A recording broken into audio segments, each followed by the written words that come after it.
foothills of Adams, Tennessee, nestled among fields and forests, stands one of the most sinister legends in American folklore, the tale of the Bell Witch. Unlike ghost stories whispered in the dark, this one carries a weight of historical record, multiple eyewitnesses, and a haunting so powerful that it allegedly tormented a family for years, culminated in a death, and still lingers to this very day. The Bell Witch is no friendly spirit or misunderstood phantom. According to those who lived through it, she was a malevolent force, a spirit of hate and vengeance who spoke, struck, cursed, and threatened, her presence impossible to ignore and even harder to escape. The story begins in 1817 when the Bell family, John Bell, his wife Lucy, and their children were living a prosperous life on a 320-acre farm in Red River, Tennessee, now Adams. Their land was fruitful, their home large, and their reputation respectable. But all of that changed one seemingly ordinary evening, when John Bell spotted a strange creature in his field, something that defied explanation. It looked like a dog with a rabbit's head watching him from the edge of the woods. When he fired his rifle at it, it vanished that same night.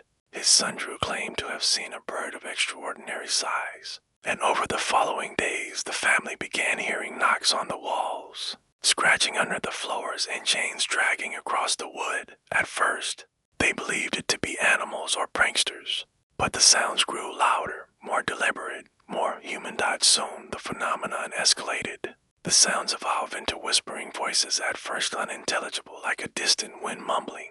Then, with time, the voice gained clarity. It began quoting scriptures, singing hymns, and even carrying on intelligent conversations. The entity claimed to be a spirit, but not just any spirit. It said it was Kate Bat's witch, referring to a local woman believed to have been wronged by John Bell in a land deal. While there's no evidence Kate Batts ever practiced witchcraft, the entity adopted the title, and from that point on was known as the Bell Witch. The haunting centered around John Bell and his daughter Betsy. The witch began to torment Betsy with slaps, pinches, hair pulling, and scratches. Witnesses, some of them non-family members, watched in horror as her hair was yanked violently, or red handprints formed on her cheeks. She would cry out from invisible strikes, her body jerking under unseen blows. John, meanwhile, suffered constant illness and deteriorating health, often accompanied by whispers like, "He's mine," or "I will kill him." The spirit seemed to hate John with an unnatural passion and vowed to bring about his death. As the activity worsened, word of the Bell Witch spread. Visitors from miles around came to the house to witness the phenomena. To their amazement and terror, the spirit would speak aloud in a disembodied voice, engaging in conversation, mocking, laughing, quoting scriptures, or revealing secrets no one should know. At times, it would recite to different sermons happening in different churches miles apart, simultaneously, details that were later verified as true. People left shaken, some never returning. Among the visitors was none other than General Andrew Jackson, future President of the United States. According to legend, Jackson had heard tales of the Bell Witch and was skeptical. He traveled to the Bell farm with a small entourage and a wagon full of horses and gear, but as they neared the property, the wagon wheels locked in place, refusing to budge. The men dismounted and examined them, but found nothing wrong. Then a mysterious voice said, "All right, General, let the wagon move on. I will see you tonight." The wheels suddenly loosened, and the party was able to continue. That night, they were kept awake by ghostly voices, the sound of galloping hooves. One man was reportedly slapped and thrown from his bed. The next morning, Jackson left the farm, allegedly saying, "I would rather fight the British again than deal with the Bell Witch." The entity's behavior was often contradictory. At times it was violent and cruel. Other times, it showed affection for Lucy Bell, whom it called the most perfect woman living. It would sing to her when she was ill, bring her fruits, or quote scripture at her bedside. To others, it was brutal, beating servants, tormenting guests, or hurling threats. The community was divided. Some believed it was a demon. Others thought it was the spirit of a wronged woman, while others feared it was something much older, force that had no name or face, only power. As months turned into years, the haunting showed no signs of fading. John Bell's health worsened. He began suffering from seizures and slipping into unconscious states. On December 20th, 1820, John Bell was found dead. Beside his body was a small vial of strange black liquid. The family couldn't identify it. Witch's voice rang out that morning loud and clear, claiming proudly, "I gave O.L. Jack a big dose of it last night, which fixed him. When a drop of the liquid was given to the family cat, it convulsed and died instantly. The remaining potion was thrown into the fire, erupting in a flash of blue flame and smoke. John Bell's funeral was allegedly attended by the witch herself, laughing and singing loudly the entire time, mocking the mourners dot after Bell's death. The spirit seemed to calm. It eventually announced that it would leave the family but promised to return in 7 years. True to its word, in 1828, strange occurrences reportedly resumed, though far less violently. The entity spoke with John Bell Jr., discussing philosophy, the afterlife, and the nature of the universe, before disappearing again, this time claiming it would return in 107 years. Whether it did or not remains uncertain, though strange happenings in the area continued well into the 20th century. The legend of the Bell Witch lives on, deeply ingrained in Southern folklore. Today, the Bell Witch Cave, located near the original Bell Farm, is a popular destination for ghost hunters and tourists. Locals still report eerie phenomena, disembodied voices, shadows in the woods, and equipment failing without explanation. The cave, dark and claustrophobic, is said to be the witch's final resting place, or perhaps her gateway to this world. Some who enter it claim to feel watched. Others hear whispers or footsteps echoing behind them. Many visitors leave shaken, convinced they encountered something unexplainable. Unlike many ghost stories dismissed as myth, the Bell Witch case is unusually well documented. Over the years, journals, affidavits, and contemporary accounts have added weight to the tale. What makes it truly terrifying is the level of intelligent interaction the entity displayed. This was not a mindless haunting. It was aware, deliberate, and cruel. It remembered, it mocked, it plotted. It was not bound to a room or tied to an object. It followed people. It chose victims. It destroyed lives. The story forces us to consider, what if some spirits are not echoes of the past, but sentient forces capable of hatred, love, cruelty, and revenge? The Bell Witch wasn't merely a ghost, it was a presence, one that penetrated a family, a community, and a country's consciousness. Even today, skeptics struggle to explain the level of consistency, witness accounts, and physical evidence surrounding the haunting. Could mass hysteria cause such terror for so long? Could one man's guilt or illness spark an entire community's nightmare? Was it something else entirely, something waiting, watching, and still whispering in the woods of Adams? Whatever the truth may be, the tale of the Bell Witch continues to echo through time. A terrifying reminder that some legends are born not from imagination, but from unexplainable reality. The Bell family lived through years of torment. One man died, a nation took notice, and a spirit perhaps still lingers. Tucked away at the edge of the Yarra Valley Hills in the Indian state of Rajasthan, near the Sariska Tiger Reserve, lies the crumbling yet majestic ruins of Bangar Fort. From a distance, the 17th century fortress appears like any other ancient monument of India, weathered by time, yet standing proud against the sky. But as one approaches, a chilling presence begins to seep in. The atmosphere turns heavy, the air oddly still. A government sign at the entrance reads, "Entering the borders of Bangar before sunrise and after sunset is strictly prohibited." No other historical monument in India bears such a warning. The message is not merely advisory, it's a declaration. Bangar is said to be the most haunted place in India, and those who dare to challenge that claim rarely return unscathed. Constructed in 1573 CE by Raja Bhagwan Das, a powerful ruler of Amber, the fort was meant to be a secure residence for his second son, Madho Singh. At its height, Bangar was a bustling town filled with temples, palaces, gardens, and markets. Life thrived within its walls. Historians and archaeologists have documented its prosperity and beauty, but today, the site is eerily deserted. No one lives within the fort's once busy walls. No vendors, no locals, only ruins, echoing winds, and age-old whispers. Over time, legends began to rise from the silence. Legends so powerful they became folklore, and folklore so terrifying it became law. To this day, not a single soul lives in the actual village of Bangar. The nearest inhabited area is several kilometers away, and even the animals avoid staying near the fort at night. The most popular legend behind Bangar's haunting centers around Princess Ratnavati, a woman of extraordinary beauty and grace, often described as the jewel of Raja's hand. Tales of her intelligence and allure spread far beyond the region, attracting many royal suitors.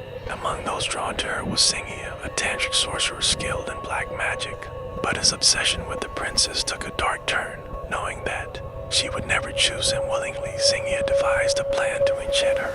According to legend, he prepared a magical love potion and disguised it as perfume, intending for her to fall for him upon contact. However, Ratnavati was no ordinary princess. Sensing something was wrong, she saw through his trickery. She threw the flask of perfume onto a large boulder nearby. What followed was immediate and fatal. The stone, now cursed by the black magic, rolled down and crushed Singhia to death. But as he lay dying, Singhia is said to have cursed the entire kingdom. His final words foretold that no soul would ever be able to live in peace in Bangar again. Soon after his death, the prophecy seemed to fulfill itself. War broke out between Bangar and a neighboring kingdom. Princess Ratnavati and nearly everyone in the fort perished in battle. Some say the destruction was not political, it was supernatural. The downfall of Bangar was not orchestrated by men, but by the curse of a rejected sorcerer. The once vibrant town fell silent and never rose again. For centuries since, Bangar Fort has been abandoned. Its silence pierced through the golden light by whispers of the dead. Over the years, countless accounts have emerged from travelers, real seekers, and spiritual investigators.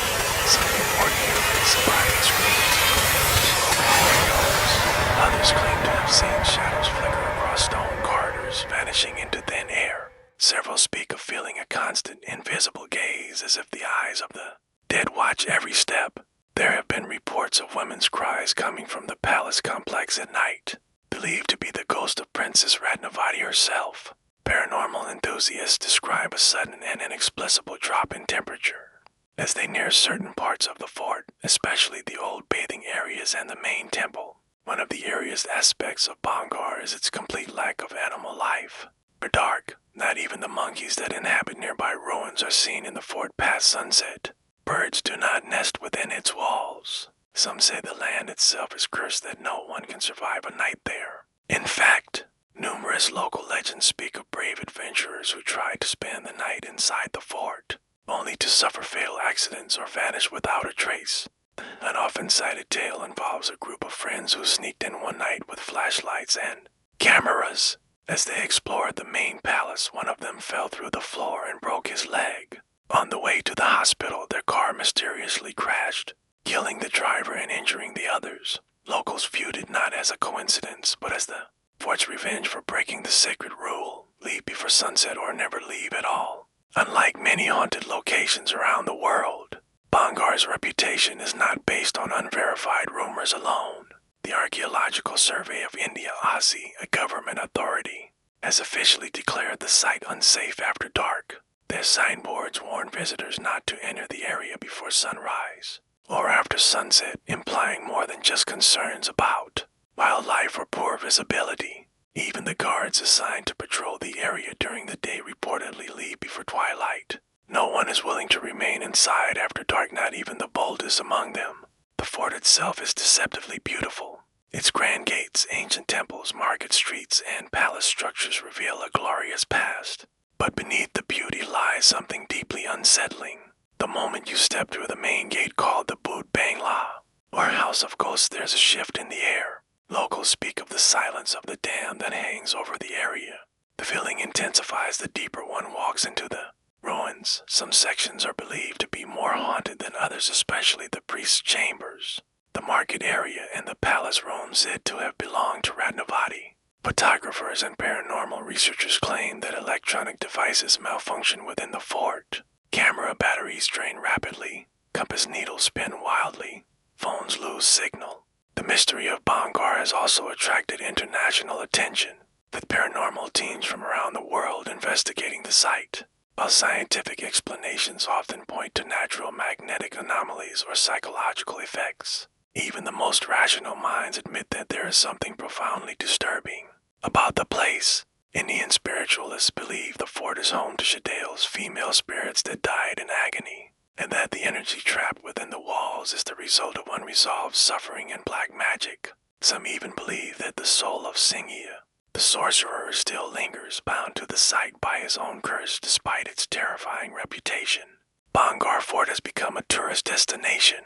Visitors from across India and abroad come during the day, eager to witness the site they've only heard about in whispers and stories. But they come with caution. The locals nearby continue to honor the old warnings. Temples built close to the fort are closed after sunset. Even guides who lead tourists through the ruins politely but firmly remind everyone to exit before dusk. What makes Bangar's story so compelling is the interplay of history and myth, architecture and energy, past and present. Unlike haunted mansions built for fear or theatrical effect, Bangar was once a place of genuine grandeur. Its ruins are not just haunted by ghosts, they are haunted by what was lost. A kingdom destroyed, a princess doomed, a curse never broken. It's not just about what's seen or heard, it's about what's felt in the bones. As the sun sets behind the Yarra Valley hills and the shadows grow long, Bangar Fort begins to change. Colors fade, the wind grows still, and the ancient stones seem to whisper ancient secrets. Those who linger too long report a creeping dread and urgency to leave, as if the very walls are urging them out. The gate is locked, the path goes dark, and whatever walks the halls of Bangar once again claims the night.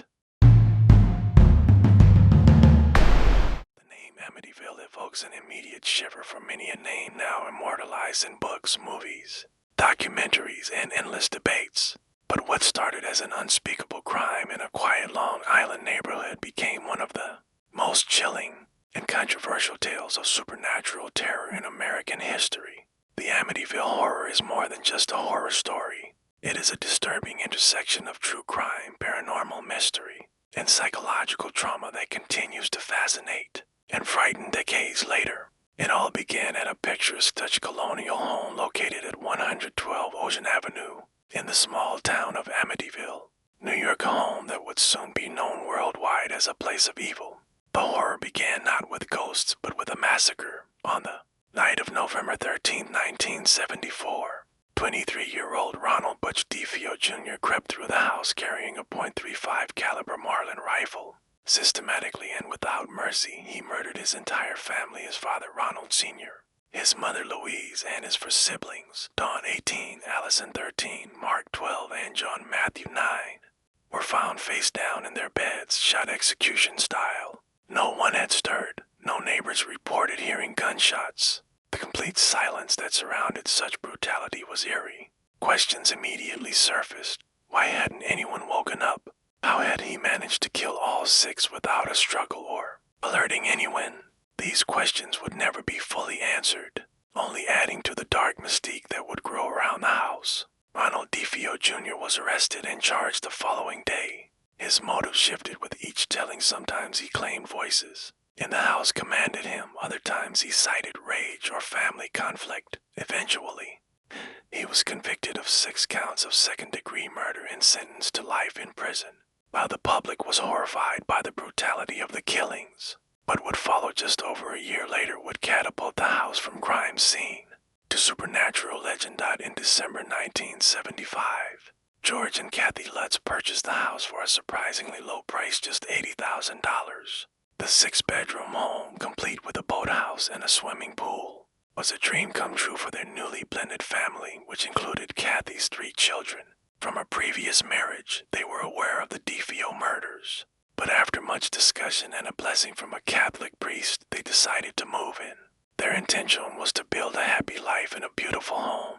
Instead, they found themselves in the grip of a waking nightmare. Almost immediately after moving in, the Lutz family began experiencing strange phenomena. Cold spots appeared throughout the house even when the heating system was working. Strange odors of perfume and excrement would waft through rooms with no identifiable source. Green gelatinous slime oozed from keyholes and down walls.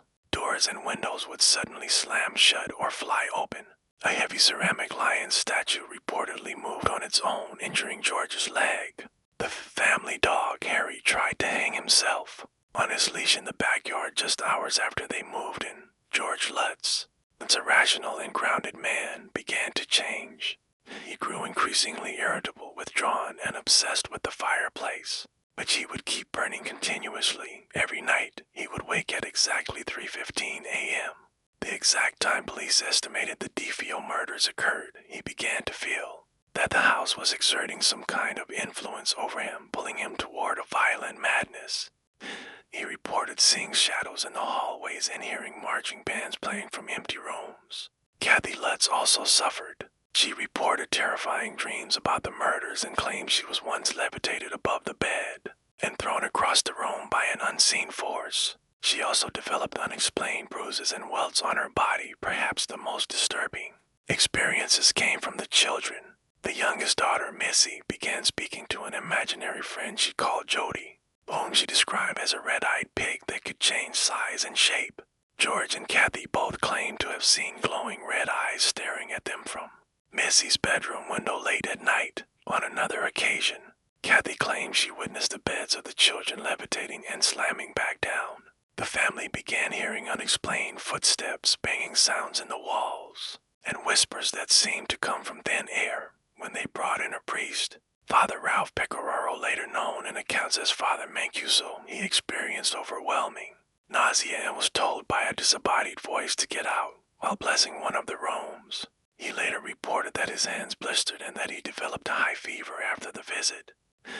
He strongly advised the Lutz family to leave the house immediately. Despite trying to keep calm and rationalize the events, things only worsened. George discovered a hidden room in the basement painted entirely red that had not appeared in the house's blueprints. Their dog refused to go near it. Kathy claimed she saw demonic faces in the fireplace and was physically attacked by an invisible force. George began to experience a compulsion to harm his family, echoing the paranoia and darkness that allegedly consumed Ronald DeFeo Jr. one night. Kathy had a terrifying vision of a woman being shot in the face while laying in bed. Another night, George claimed to see Kathy transform into a wrinkled, old woman in front of his eyes. After just 28 days, the Lutz family fled the house in the middle of the night. Taking nothing with them, they refused to return even to collect their belongings. What happened on that final night has never been fully revealed. George and Kathy said it was too horrifying to speak of. What is known is that they left the house completely, eventually relocating to California, where they tried to move on with their lives. Their story exploded into the public consciousness in 1977 with the publication of Jay Anson's book, The Amityville Horror, a true story. It became a bestseller, and in 1979, it was adapted into a hit film, further embedding the horror into pop culture. However, the book and film also attracted controversy. Critics accused the Lutzes of fabricating their experiences for profit. DeFeo's defense attorney, William Weber, even claimed he helped them concoct the story over a few bottles of wine to gain media attention for a potential book deal. George Lutz later admitted that some elements in the book were exaggerated, but always maintained that the core events were real and deeply traumatic. The haunting caught the attention of famed paranormal investigators Ed and Lorraine Warren, who conducted a full investigation of the property. Lorraine, a clairvoyant, described feeling a powerful and malevolent presence in the home, unlike anything she had encountered before. One chilling photograph taken during their investigation appeared to show a small boy with glowing eyes peeking from a doorway, despite the fact that no children were present during the investigation. While skeptics have attempted to debunk the image, it remains one of the most haunting pieces of alleged paranormal evidence ever captured. Over the years, many others have owned and lived in the Amityville house, and most report no unusual activity. Some believe the Lutzes suffered from stress and psychological trauma that led to hallucinations or mass hysteria. Others say the family genuinely experienced a haunting, but that its effects dissipated after their departure. Despite this, the legend endures. In fact, the address of the house was officially changed to prevent tourists and thrill seekers from disturbing the new residents. Regardless of one's belief in the paranormal, the Amityville Horror taps into something primal, the fear that our homes, the places we should feel safest, can become sources of terror. It poses chilling questions. Can trauma leave a psychic stain on a place? Can evil linger in walls, influencing those who live there? Or is the real horror within us our capacity for violence, madness, and belief? To this day, debates rage on about what really happened at 112 Ocean Avenue. Was it a hoax, a haunting, or a complex mix of mental illness, suggestion, and trauma? For many, The lack of clear answers only makes the story more unsettling. The Amityville Horror is not just a ghost story, it is a cultural phenomenon that has forced society to confront its fears about the unknown, the unseen, and the unexplainable. Whether one believes in demons or doubts the very idea of ghosts, there's one thing no one can deny: something very dark happened in that house, and its echoes still linger.